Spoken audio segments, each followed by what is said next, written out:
Hi, everyone. Thank you for joining the show today. I'm honored to have Damon Pistulka on the show today. We have been kind of talking offline since I moved up here to Washington. He's up here as well, and he's been very kind and forthcoming with a lot of great insight and things like that. But I wanted him to take the floor on to talk more about himself. All right, Brittany. Well, thanks for having me today. Thanks for having me. You're welcome. Well, yeah. So let's see. Where do we start? Talk a little about me.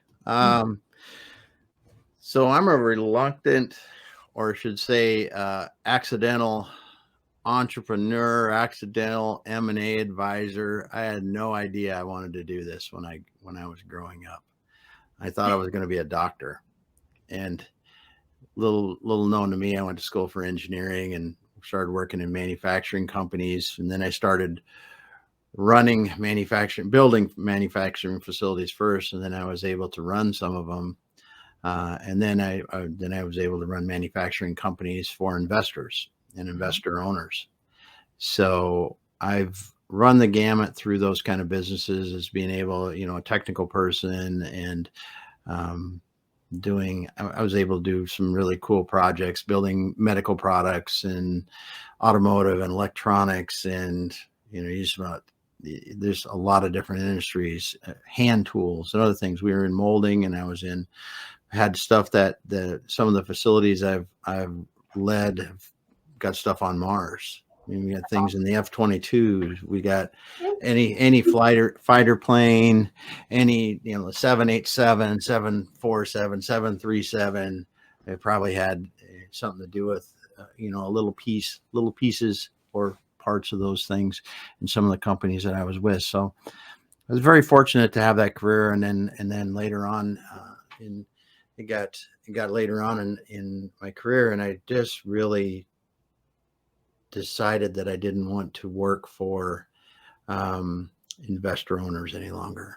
And I mean, they're great. They drive a lot of our economy. They help to increase value. But I really wanted to get back to working with privately held businesses and founder led businesses and help them, because what I had seen in the investor owned businesses I had not seen in privately founder led businesses, and that really was the fact that you're not just growing this business for a paycheck, right? You're not growing it for a paycheck. You really can look at your business differently and use it to generate wealth or legacy, Like, or for your family, for your employees, for your community. There's just so much you can do, and founder led businesses are so much different than investor owned businesses, because founder led businesses are really cool, because if you're a founder that wants to, you want to make enough money to build a new ballpark in your hometown every other year, you can do that, right? You can do these really cool things if you want to. And investor owned businesses, you can make that same money, but it's going back to the investors, and that's cool. That's their thing, right? But I really wanted to help those people make a difference in their lives, and utilizing the things that I learned running those businesses for investors, because investors know how to generate wealth with business, mhm. or at least put the right people in place to do it. And some of the things I learned were simple. And if you execute them well, you can dramatically change the way your business runs, and the profitability and the legacy you can leave behind, or the money you can make if you decide to sell it someday. So that's kind of how I got where I'm at today, helping people build and sell businesses. It's beautiful. I mean, all the stories you've told me offline, you also have heart in what you do, and I love how you kind of went from a blue collar ish space, more hands on, technical, and now you do what you do, which I Yeah, feel is a really underrated thing. A yeah, quality for us to have that went from like blue to white collar, essentially, because we've been in the trenches. We can talk to it. yeah, yeah. I grew up on a family farm. I mean, I did manual work. I understand what that's like, and I watched my family do it for, well, they did it for decades, and Mhm. and it wasn't a, we have other people do the work kind of place. It was, we did the work, Right. and so it's a yeah. I appreciate that, and I've always loved that. I didn't realize how much I enjoy that, because I've you know, I'm not saying I'm a great people person, but I can relate to someone that is, you know, out there welding, or out there running a CNC machine, or Right. out there mowing the front yard, doing Hmm. what they're doing, you know, working hard, making the money, going home, and being around their family and being in their community. And I really resonate with those people a lot more than I do. Um, if you looked at, you know, someone that's going to drive a fancy car and wear a suit all the time, that's not me. Right. And that's kind of where I like that. I really enjoy, you know, these hometown founder-led businesses where good people have figured out a way to put something really nice together that um, allows them to help more people. I love it. And since you've had like, this breadth of experience in manufacturing and aerospace and everything else, you've seen so much. And, wanted to ask you today, one of like your favorite leadership stories, someone that really impacted you in your career or that you saw that was very impactful within what you do. Yeah. Um, there's one really early in my career. I had a gentleman that um, when I very first started, you know, I was an engineer and I was like, man, I all these great ideas, and he was so just, and he was the guy that owned the company that I work with, and I didn't work for him. I was like, you know, I had two bosses above me, but I was one of those people that really took the time to think about how can we do it better. And he encouraged me, even when I had come up with, I'd write proposals for stuff, and I said, this is why I do it. And he would encourage me, say, that's a great idea. And this is what we're going to need to do if we would do that, or here's some other things you need to consider. And I look back at that, and it is probably some of the best advice I ever had, because it was like, it really taught me how to take a common sense approach about spending money in business. And then I had another person later on in my career where they helped me to understand, as one of the first investor-owned companies that had two owners in it, and both these people were just really smart financially, and I was an engineer, right? I could run facilities and all that kind of stuff, knew the technical part and the operational part of the businesses. And they took the time to teach me finance. They took the time, they sent me off to courses. I mean, like, you know, some of these were like 6 months courses and things like this, where I was learning finance, learning real finance, not just what a balance sheet and income statement look like, but Mm-hmm.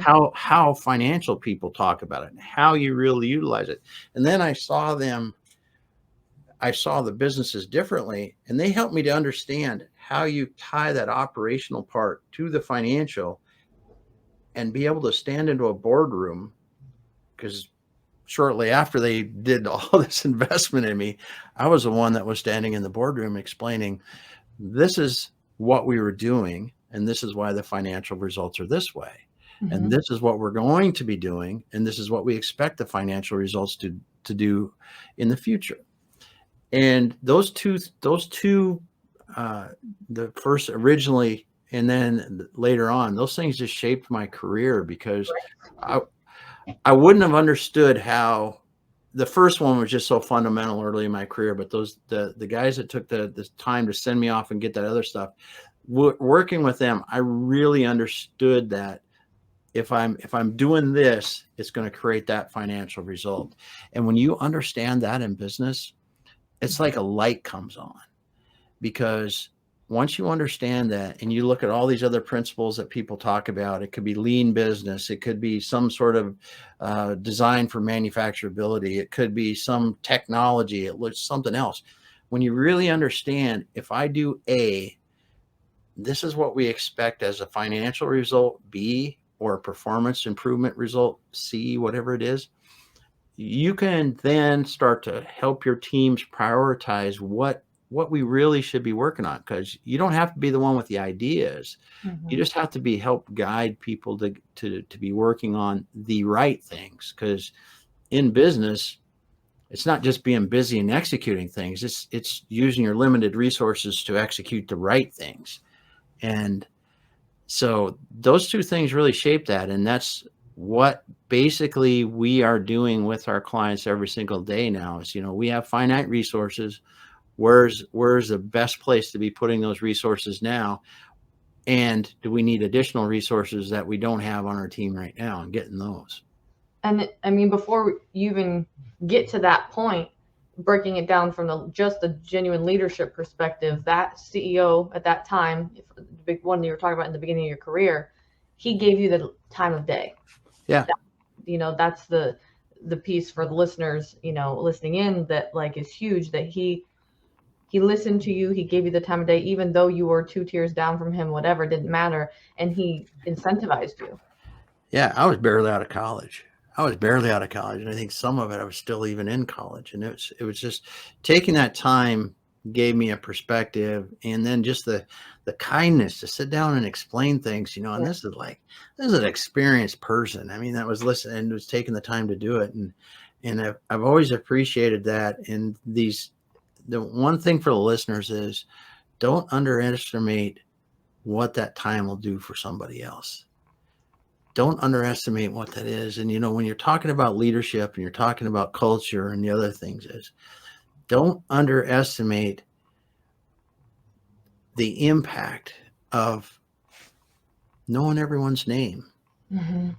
If you, and to me, it has always been fun to understand the people around me and what they do. And that's one of the things I kind of miss about what I do now, is because I've only worked with a few clients. And when I do work with them, I do get to know a fair amount of their team, but not like it used to be. I mean, I loved being able to walk around, go to different factories around the US that we had, and know 95+% of the people, and be able to ask them how their kids are doing and what's going on in their life, and do those kind of things. Mm-hmm. But that's a huge thing for leaders to do that, make that connection with people, because it fills your heart and theirs. I mean, that's Right. just a good thing.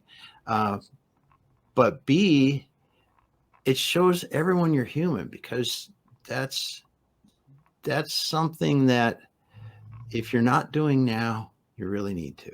I concur. Yeah, because it's one of those things that, and I didn't know that early on. And I didn't see the importance of it until later. And it will make a difference in your business performance too, because if somebody's showing up, punching the clock, whatever, showing up to work, doing their thing, if their salary doesn't really matter, and they're doing it for the money, or because it's something for them to do, it's much different than if they're doing it because they like to be where they're at. They really like to work. They're Mm-hmm. excited about what we're getting to do. Yeah. And it doesn't matter what you're doing. It does not matter what you're doing. Mm-hmm. I have people that I know that run landscaping companies, and they run construction, and they do, some of this other kinds of work that I've seen people do, like plumbers and those kind of water restoration people that we work with, or e-commerce people. There's just all these different people that we get to work with.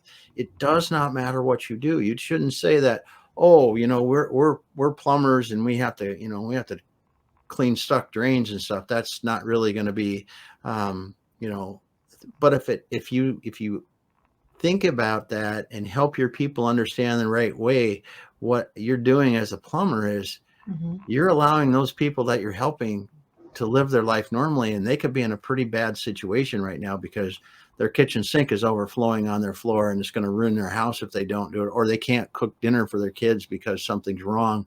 Right. It's just, there's just so much that, and it doesn't matter what you do. Or if you look at the landscaping, I always like landscaping because it's so visual. Mm-hmm. And whenever someone that's a landscaper, I would think to myself, thinks that, I'm just a landscaper. No, you're not. You're making the world beautiful. I mean, Mm-hmm. you're making the world beautiful. You Yeah. think of some of the places, even just when you look at a nice mowed section that someone has out in front of their house and business, whatever, you're making the world beautiful. Mm-hmm. So it's, none of these jobs are like that. And if you're a really little, I should say, and if you're leading the right way and developing the right culture and showing people that, Mm-hmm. that will show through to the customers. and will show through to your retention and customers, retention employees, and just good results for your business. Right. And it's these leadership lessons are not, it's not just lip service. When you genuinely go out there and do these things that you talked about, it goes a long way. That Yeah. letting people understand the true vision and mission that you have will Hmm. incentivize your people. That's why I work with startups, with the mission, vision, and values. Because if y'all don't have Yeah. that set and you don't communicate it strategically and genuinely, you're gonna have a hard time. Yeah. Yeah. Yeah. It's I've got I do some work in healthcare, and I'm fortunate enough to work with some places that get to really help a lot of people. And I really got hit by it one day because there was a lady that came up and said, I was standing with one of the owners, and they said, I just want to tell you that you've made a tremendous difference in my life, and I can live. I forget how the words were, but she was crying. Uh, it People don't understand how impactful that can Yeah, be. yeah, and you could just look at it, we're just doing physical therapy, or we're doing whatever. That's, you can look at, it's whatever. It's not whatever. It doesn't matter what you're doing. Like I said, you could be a plumber, landscaper, CNC operator, welder. You're doing cool stuff that you may Right. not realize it, but it's a lot cooler than you think. Yeah, and I'm happy that you've been able to experience that communication back from the people. Um, Oh yeah. as we know on this podcast, culture obviously is the big deal here, and it goes a long way, and it usually makes or breaks companies, which segues to the next question of like, one of your experiences in your career of someone who is like a terrible manager or Oh someone yeah. within a leadership position, not necessarily a leader. Yeah. Well, I will say, I gotta think about it. I've been pretty fortunate. There's been a few people that I've worked for that have been, not so good, Mm-hmm. not so good. I did have somebody early on though in my career that would steal my ideas. Literally, it was the weirdest thing ever. But um, it's something you just realize that there's some people that are going to do things the way they do. But yeah, the bad leaders that I've had are the ones that, we talk about the old swoop and poop, right? They don't want to talk to you unless there's a problem. Those Mm-hmm. are those are the leaders that have really drove me crazy. It's like, well, you couldn't have come out here when we did 100 things right, not the one thing wrong, or at least came out when we did 2 of those 100 things right, and not about the thing that's wrong. But um, and it's something I had to learn too, to make sure that I was thinking about that, because um, I get it. I get it in a leader's mind. It's like, yeah, we made it to this hill, but we really, our trip is miles and miles away yet. We just made it Right. to this hill, but and you need to celebrate the fact that you got to that hill. Mm-hmm. Celebrate the And little wins. yeah, and bad leaders, I think, are not doing that. And I think, and also the other thing, and I really have seen is, you know, business owners need to understand who their cultural terrorists are. And Mm. I hate to, I'm probably not using the right words, but that's the way I call it, Oh, right? it's true. Because you have people in your organization that you more than likely have people in your organization that are trying to actively, whether they know it or not, make your culture absolutely 180 degrees to what you want. If you're trying to create a collaborative environment and you got people that are siloing things up and want to control and be the hub for everything, I mean, you're gonna have some things that you need to change. Mm-hmm. And unfortunately, those things don't change easily, No. and it does. But when you look at bad leaders, like I said, like I've had, I mean, have I got yelled at? I'm sure I have, but I don't remember it. I don't, because it's like, I've learned you just got to walk. You just got to leave that stuff behind after a while, and really think about, from a leadership perspective. I think the one thing that no one ever said to me that I try to tell everyone is, no one was born a leader. Everybody thinks that, there's these born leaders. That's BS, right? It's BS. You might be better with people. You might be better at empathizing, but nobody's born that way. You have to work to be a better leader. You have to think about what you're doing. It has to be intentional. If you're not studying it, if you're not, intentionally trying to get better at it, you're probably not that great a leader. And it's one of these things that I think it can be a learned skill. To a point, yeah. I mean, because I don't agree, I feel like there's I guess, levels to being born a leader. I think you can be born more alpha-esque or beta-esque because some people, no matter how much you train them in leadership development and things like that, some people just don't got it, unfortunately. But to your point, so just because you were born with more innate qualities of a leader, if you don't harness them and build them up and learn more, it doesn't matter. So I'm with you on that. Like, you have to train. We see a lot of them around us right now, right? There's a lot of people, that high profile people that we see, that if they acted a little bit differently, maybe things will go a little better for them. Yeah. Maybe they get a little better results. They're all around us, right? Absolutely. And it's those kind of things. But yeah, the leadership and culture, I think they go hand in hand, because you can't have a bunch of bad leaders and expect you're going to have a good culture. No, it doesn't work that way. You got to be bought in from the top for a culture to a good culture to be truly healthy. And if you don't have the top buy-in, it's never ever going to work, unfortunately. And that, to segue to the merger and acquisition space, you've seen obviously so many.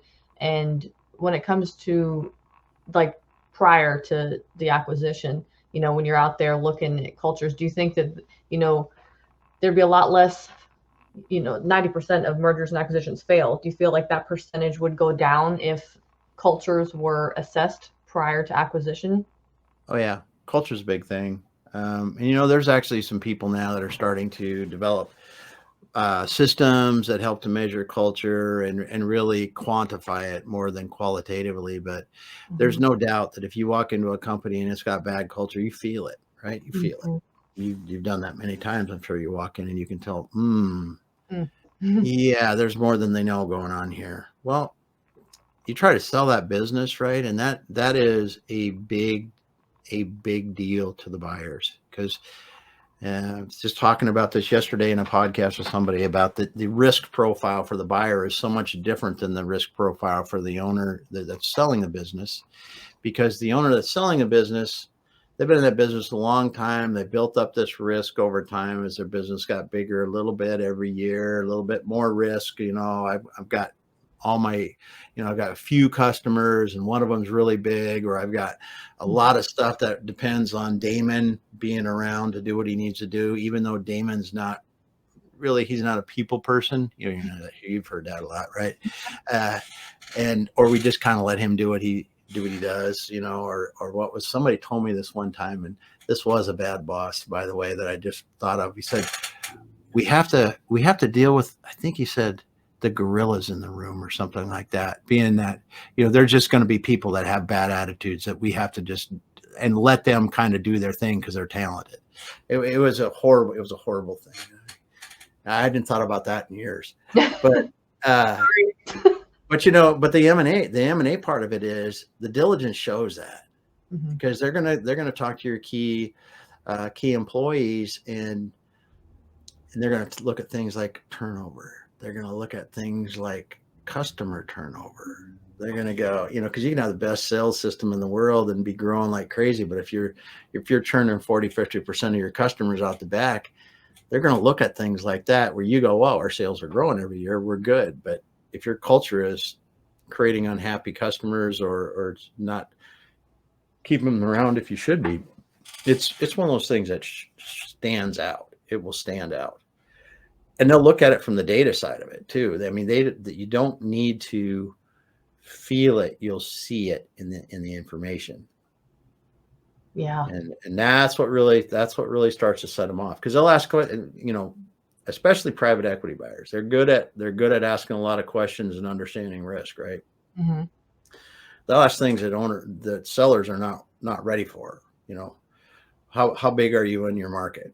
Well, I don't know. I've never really looked at it. Well, if you're 90% of the market, do they really want you? How much are you going to grow if you have 90% of the market? If you have 50% employee turnover, if you have employees that are all look like me, right, that are ready to retire in the next 10 years, those people, it's a huge risk for a buyer. All these things come together. I mean, when you look at what people look at as buyers coming in on these businesses, I mean, they want a diverse workforce. They want a mix of young, middle-aged, old. They want a mix of people that are, and they want to see people smile and working together, doing the right things. And they want to feel that there's this sense of mission that people are working on, because you can feel that. Mm-hmm. And if you don't, it's going to hurt your chances. Absolutely. Like when it comes to, on the after side of things, when they go to merge, are there any things that you would talk to in terms of like how to merge cultures most effectively, or what doesn't work that you've seen? Well, forcing doesn't work. And the other thing that doesn't work too is, it can work some. I mean, it's, if you're going to do an acquisition because you think you're going to cut overhead costs and you're going to get more efficient and blah, blah, blah, blah, blah, and you're going to stick operations together, you're probably doing it for the wrong reason. I mean, I personally think, and maybe in some cases it is the right thing to do, but you're gonna decimate one or the other cultures when you do that, I think, and the value in the business, because the value in the business really is that mission, that vision, that culture, that those people are, why those people are there. That's what holds those people there doing whatever they're doing.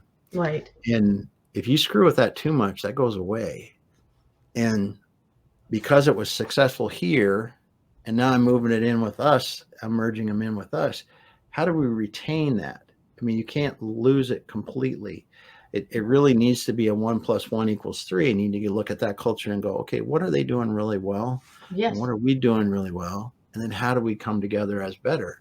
And that's in the culture piece of these mergers and acquisitions. I say, if you don't take the time to do that and just try to go, we're mashing it together, it is really a no-no. And one of the companies that has always been written about a lot is Cisco, because they had the Cisco way, right? They would buy companies, they would put in, but it's a really big company. Mm-hmm. When you're buying small companies in a really, really big company, and you're bringing them in and absorbing them, and you've got all these assets you can put toward, that's way different than, I've got Damon's plumbing shop and Brittany's plumbing shop. We're going to put them together. Now, instead of having, 15 employees each, we're going to have 30 employees working together. You screw up those cultures, and you're going to end up buying a company and having 15 employees because everybody else left. Mm-hmm. And you're still paying for that company that you bought. Right. And that's the kind of thing that because you talk about the integration failure rate. That's where they are, as you said, and the culture is a big piece of that. I mean, and you're the man that knows. So, and that's why I had you on today. I really appreciate it. I very much appreciate your knowledge, and everything that you've shared with me been very helpful, and I appreciate it because that's a trajectory I'm trying to get on, is to help companies just from a culture space when it comes to M&A. Awesome. And to hear it from you that it is like it's a need. There's a need there. I knew it, but to know from a source that it's accurate makes me feel better. But awesome. I just really appreciate you and everything that you've shared today. And how can people find you best? Well, they can reach out to me on LinkedIn, or they can find me on our website, exityourway.com. And there's plenty of links around there to schedule time to talk to me if they want to talk to me. But yeah, that's awesome. How you find me. Well, thank you so much for being on the show. Thanks for having me, Brittany.